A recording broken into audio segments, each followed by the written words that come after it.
Bila shaka mtazamaji, wanasema ukiona vielea basi jua vimeundwa. Katika jiji kuu la Nairobi kwa sasa kuna jua kali ambayo tayari imeshachomoza na Wakenya wanaendelea na shughuli zao katika maeneo tofauti tofauti humu nchini Kenya. Leo ikiwa ni tarehe 21 mwezi wa Machi mwaka wa 2024. Asante sana kwa kujiunga nasi ikiwa ni mwendo wa saa 5 saa za Afrika Mashariki. Kuanzia sasa chini ya dakika 30 nitakuwa na kujuza mengi tu, ikiwemo taarifa ambazo tumekuandalia katika chumba cha habari, pamoja na vile ambapo tutakuwa tunaungana na waandishi wetu wa habari ambao wamekita kambi katika maeneo tofauti tofauti tayari kutujuza ni kipi ambacho kinajiri, lakini hapo mwendo wa baadaye tutakuwa tunaungana nao. Lakini kwa sasa mtazamaji, wacha tu nikuarifu tu baadhi ya taarifa ambazo tutakuwa tunazidi kufuatilia katika chumba chetu cha habari. Kwanza kabisa, kwenye taarifa ya kwanza ni kuhusiana na mgomo wa madaktari nchini, ambapo KMPDU imeanza maandamano ili kushinikiza serikali kutimiza matakwa yao, huku waziri wa afya akitarajiwa kuzindua madaktari wapya wa nyanjani. Kumbuka serikali ya Rais William Ruto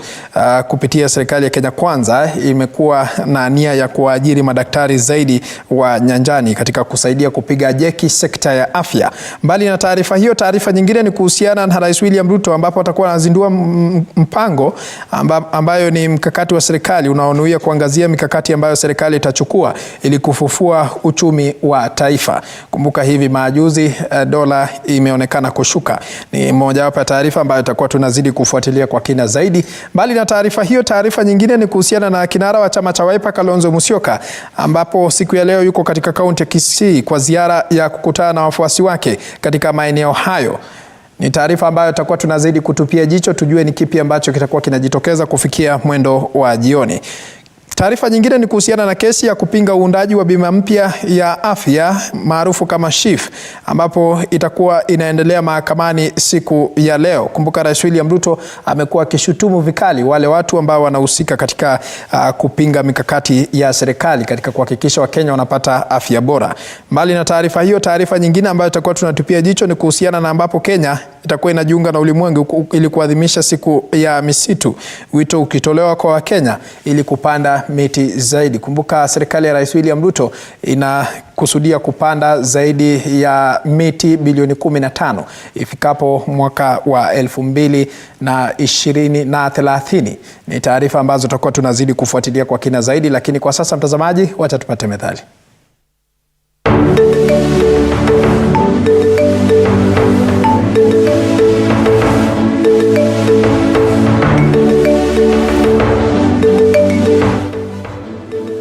Methali ya leo: kusikiliza si hatua, hatua ni kusikiza.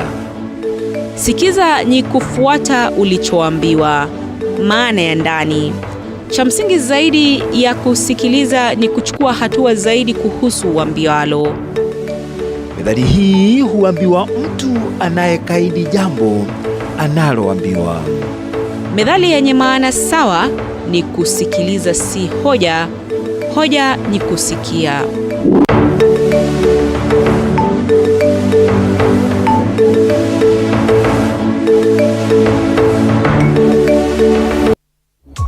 Na msodata kabisa mtazamaji, natumai kwamba umejifunza mawili matatu katika maisha ya kila siku kutokana na methali hiyo. Kwa sasa tunang'oa nanga, ambapo Rais William Ruto kwa sasa anazindua rasmi awamu ya 4 ya mpango wa serikali wa muda wa miaka 4 unaopaniwa kuboresha hali ya uchumi nchini kabla ya mwaka 2027. Rais William Ruto amesema kwamba mpango huo kwa ushirikiano na mipango ya maendeleo ya serikali za kaunti itasaidia pakubwa kufanikisha ajenda ya serikali ya bottom up katika juhudi za kuboresha uchumi. Hebu tuvuke moja kwa moja tusikilize ni kipi ambacho Rais William Ruto anazungumza kule Ikulu. Appropriate measures to mitigate the effects of global pressures on our citizens. The emergence of pandemics, as evidenced by the COVID-19 outbreak, underscores the need to strengthen our healthcare systems, and our strategy for primary health will fortify Kenya's health systems to effectively respond to any emerging challenges. Kenya's development is intricately linked to the global economy, and we are therefore actively working to strengthen regional integration and international collaboration to facilitate the smooth movement of goods and services and deepen Kenya's foreign relations. I take this opportunity to recognize the critical role of our development partners, the private sector, and non-state actors, and invite them to work with us in implementing the commitments we have made to our citizens towards achieving robust economic growth and inclusive development. And I'm very happy to note that we have many development friends representing different countries in our midst. And I want to recognize their input, their participation, their contribution, their solidarity in working with us towards changing the fortunes of Kenya and making sure that Kenya is positioned appropriately to work with others in fostering development for humanity globally. The fourth medium-term plan, 2023-27, ladies and gentlemen, is an instrument that we will use as a whole of government to deliver on the aspirations that the people of Kenya expect of all of us. I want to urge every member of the executive, members of the legislature, friends in the judiciary, to work collaboratively, to work together, build synergy, to make sure that we deliver on this plan, knowing very well that all of us are serving the Kenyan people together. The fourth medium-term plan, therefore, ladies and gentlemen, 2023-2027, is now officially launched. And I thank you. Thank you, Your Excellency. One more round of applause, please. Allow me, Your Excellency, to invite you to press the buzzer to symbolize the official launch of the fourth medium-term plan. And allow me to also invite the CS and the Prime Cabinet Secretary to join His Excellency as he presses the buzzer to symbolize the launch of the fourth medium-term plan, MTP4, Bottom-Up Economic Transformation Agenda for Inclusive Growth. So, in 3, 2, 1.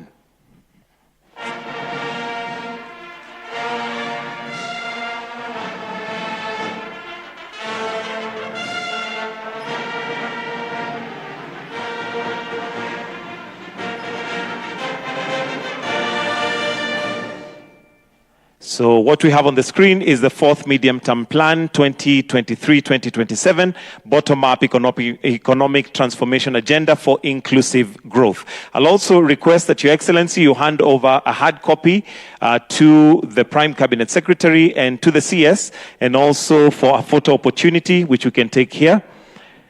They'll receive it on behalf of the Cabinet.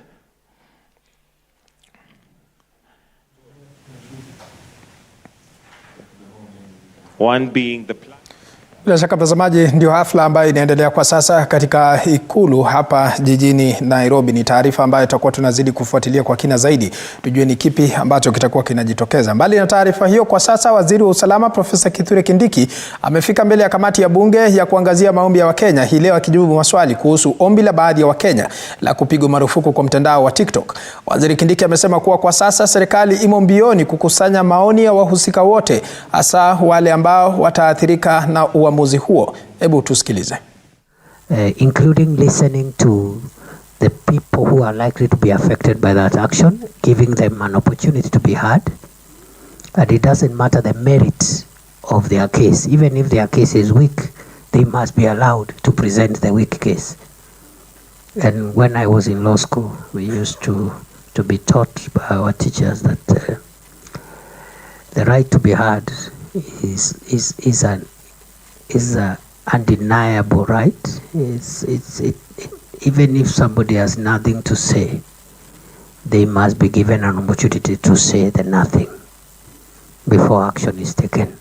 So we have a time frame. I can't remember the number of days they have been asked to. Then the fourth issue was what happens if they don't comply. We take action, period. And I mean, it's not rocket science. We'll do it very fast. We did with WorldCoin and other people. We'll do what we must do if they don't comply. In fact, it's not a request. I didn't use the word request. I said we have required them. It's not a request. You don't enforce the law through requests. You enforce the law through demands, directives, orders, and requirements. Mwandishi wetu wa habari Elizabeth Matukio yuko katika makao ya bunge ambapo anafuatilia taarifa hiyo kwa kina zaidi, atatujuza baadaye. Kwingineko ni kwamba katika azma ya kupunguza matumizi ya pombe haramu ambayo imekuwa ikigharimu maisha ya Wakenya, washikadau katika kaunti ya West Pokot wamebuni mbinu mbadala ya kukabiliana na janga hilo kwa kuwatafutia kazi wauzaji wa pombe haramu. Akizungumza na waandishi wa habari katika kaunti ya West Pokot, mratibu wa eneo la kaskazini Muarif Eunice Rubia alisema kwamba serikali inapanga mfumo wa kuhakikisha kwamba wauzaji hawa wamewaacha uuzaji wa pombe haramu kwa kupanga mkutano maalum nao ili waweze kujua ni kazi zipi mbadala wanaweza fanya. Naibu kamishna wa kaunti ya West Pokot Kirui Kipkemoi alisitiza kwamba vijana wengi nchini wamekuwa wakizembea na kutofanya kitu cha maana. Serikali pia imepanga kuwachukulia hatua kali wauzaji hawa. Tunasema ya kwamba hii pombe haramu ina madhara mengi. So tunahimiza wananchi wetu kwamba watafute biashara nyingine. Kama ni kutafuta biashara, kama ni ya kuuza mboga, kama ni ya kufanya nini ambayo itawasaidia kupata chakula kwa meza. Tunalea hata tukiendelea na crackdown, wale pia wanakuwa mfanya hiyo biashara wanajua kwamba ni vipi au ni pombe gani ndio wanastahili kuuza. Kwa hivyo ilikuwa tu siku ya kuhamasisha hawa as we continue the crackdown. Tuko na reformed brewers kwenye hii county, wale ambao waliacha kutengeneza pombe na wakasaidiwa na maarifa na wakafundishwa kufanya alternative businesses. So tunaamini na wengi ambao wako katika mipangilio hiyo, bodi inapoanza sasa kutilia maanani mambo ya bodi kuangalia alternative livelihood programs, treatment and rehabilitation. Na tukitoka maeneo hayo kwa sasa tunafululiza hadi katika maeneo mengine ambapo wanakandarasi waliopewa jukumu la kutekeleza miradi ya serikali kuu katika kaunti ya Nandi wameonywa dhidi ya utepetevu katika utekelezaji wa miradi hiyo, wakisema kuwa fedha za serikali zitatumika kwa ujenzi wa miradi yenye hadhi mbovu kisha kudai malipo. Wakizungumza kwenye hafla ya kuwahusisha wanakandarasi hao na washikadau wengine wa miradi hiyo ya kitaifa katika eneo la Maraba, Tinderet, kamishna wa kaunti ya Nandi Caroline Zuili amesema kwamba jumla ya wadi 4 kwenye kaunti ndogo 19 katika kaunti ya Nandi zitanufaika kutokana na fedha za serikali kuu za kusawazisha maendeleo katika maeneo yenye changamoto almaarufu Equalization Fund, ambapo miradi husika imekwisha tambuliwa tayari kwa manufaa kwa wakazi. Miradi hiyo ni pamoja na masuala ya afya, usambazaji wa maji na miundo msingi, ambapo jumla ya shilingi milioni 116 zimetengwa na serikali kuu. Mimi ni Kefo Ngundi, mkuu wa polisi. Sisi wa Kenya tuko na shida na quality. Nataka kuharakisha ulipwe uende zako. But this government will not allow that. Equalization Fund ilikuwa created 2010 by the Constitution of Kenya. Na ikasema ya kwamba hizo ni pesa ambazo zitainua sehemu mbalimbali ya Kenya kuja kiwango moja na wale wengine.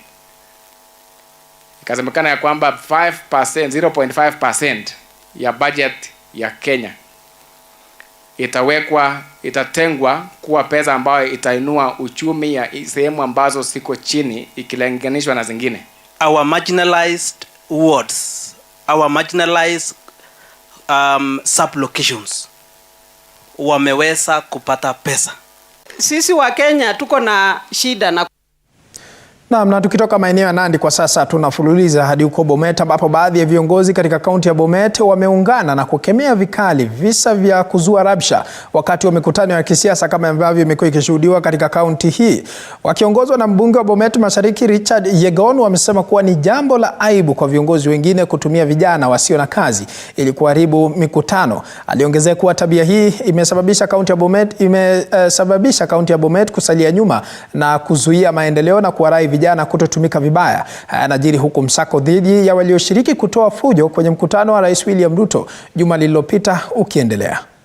There is what we call supremacy battles, and I don't know why some of us as leaders, why we have to hire goons to come and heckle others. In fact, if I was somebody, I could have even tell my supporters, please come, cheer me up, Now don't talk about any other person. Why do you have to tell to shout down somebody else? And I don't know why we have to transport youths who doesn't have jobs to come and heckle another person. I would like to say that let this thing be the end. We don't want to see any heckling. Just come when any leader comes, just come listen to them. If they don't please you, just go home and you make your own judgment. Go and discuss at home whoever you want to elect. Na tukitoka huko mtazamaji, kwa sasa acha tufululize maeneo mengine ambapo mradi wa ustahimili wa maji ardhini katika pembe la Afrika sasa linatekelezwa katika kaunti 5 zilizoko katika maeneo kame. Mradi huo unanuia kuwafaidi zaidi ya watu milioni 1.5 katika kaunti hizo kwa miradi mbalimbali kama vile mifumo ya maji na usafi. Katika mkutano na washikadau ulioandaliwa katika kaunti ya Wajir, washikadau hao wamesema kuwa nia yao kubwa ni kuhakikisha kuwa kuna maji ya kutosha katika eneo hizo kavu na nusu kavu. Aidha wameongezea kuwa inaratibiwa na idara ya maji katika Wizara ya Maji na Usafi ili kuendeleza mpango huo.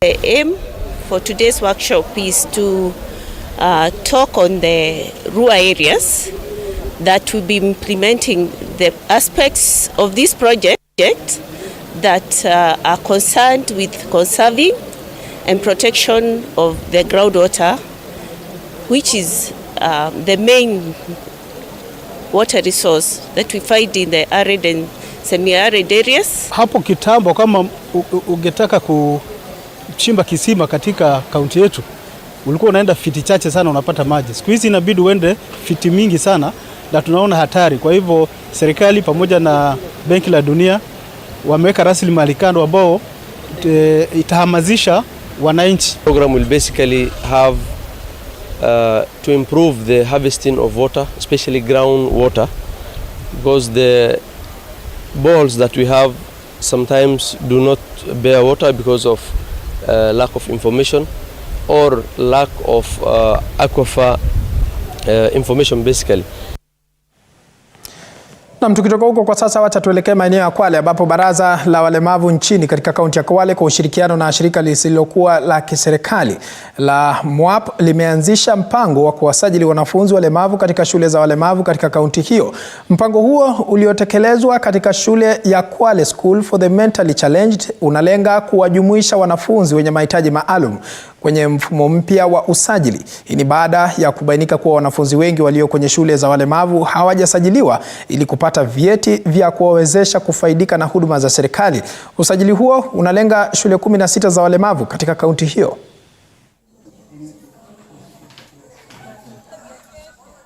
Mara kwa mara wanafunzi hawa ambao wanaishi na uwezo maalum walikuwa hawapati fursa ya kuweza kusajiliwa. So shirika la MWAP likachukua jukumu la kuanzisha zoezi hili la kuwasajili wanafunzi ambao wanaishi na uwezo maalum katika shule zao. So itakuwa ni rahisi kuwapata wakati wanaendelea kusajiliwa. Mara nyingi huwa kuna mambo kadha wa kadha yanajitokeza. So tunasema zile needs assessment. So kupitia usajili kutaweza kujitokeza zile changamoto zao, mahitaji yao, na wanawekwa kulingana na daraja ya yale matatizo ambayo wanakumbana na. Kama baraza na pia tukishirikiana na washikadau wengine kama MWAP, tukaamua basi tuanze kwa mashule, because hizi ni institutions ambazo they are already there, the students are already there, na ni rahisi kuwafikia. Na pia kuna ugumu fulani, manake wakitoka hapa wakirudi manyumbani si rahisi kujienroll ama kupata hizi huduma. Wengi wanatoka mbali. Huduma hii paka waifate all the way to Kwale. Kuna wale wametoka Kinangwa, wale wametoka Lunga, the interior parts of Kwale, ambao kupata hizi services inakuwa ngumu. Wakiwa kwenye mashule inakuwa rahisi, maanake tunawaleta madaktari na wanapata hizi services zote kwa pahali pamoja. Naam, tukiachana na hayo kwa sasa wacha tufululize hadi huko maeneo ya Busia ambapo serikali kupitia shirika la usambazaji umeme mashinani REREC imewekeza zaidi ya shilingi bilioni 1 ili kusaidia katika usambazaji umeme magharibi ya Kenya. Akizungumza katika eneo bunge la Teso Kusini katika kaunti ya Busia katika hafla ya kuzindua mradi huo, afisa mkuu wa shirika la REREC Rose Mkalama alisema kuwa watu zaidi ya 300,000 watanufaika na mradi huu kwa awamu ya kwanza. Wakazi wa Busia pia wameombwa kuwa macho na kuwashtaki wezi wa vifaa vya umeme mradi huo unapokuwa unaendelea. Na kuwasili kwa naibu Serikali imeweka zaidi ya 1.2 billion shillings ya kufanya projects kama hizi across the 7 regions. And hapa Busia tukihusisha pia constituency hii ambayo tumo leo, tuko na project 56, na wakati tutamaliza hizi project tunanuia kuwa tutakuwa tumeunganisha watu zaidi ya 3,500 katika kuunganisha kwenye stima. Matching fund ni mpango ambao REREC iko nayo. Ukiwa na kwa mfano una shilingi milioni 5, nasi tukuongezea milioni 5, yote inakuwa milioni 10, na ndipo inaweza kusaidia mipango ya REREC pale mashinani. Hivi sasa hapa Busia County kwa sasa tumepeana takriban shilingi milioni 122. Hii stima ya REREC ingia hapa, kwa upande yangu kama village elder, kasi yangu imekuwa fadhali kidogo, kwa sababu hata hii maneno ya walivu imekuja chini. Tuko na vikundi kama hapa Macho yetu Women Sacco.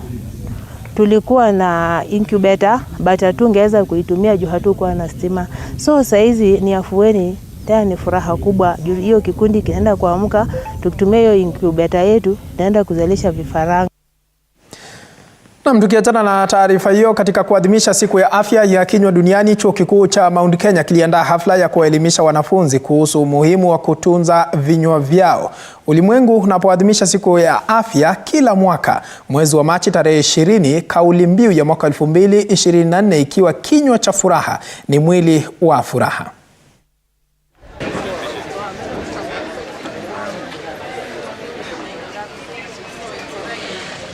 Our association is based on 3 things.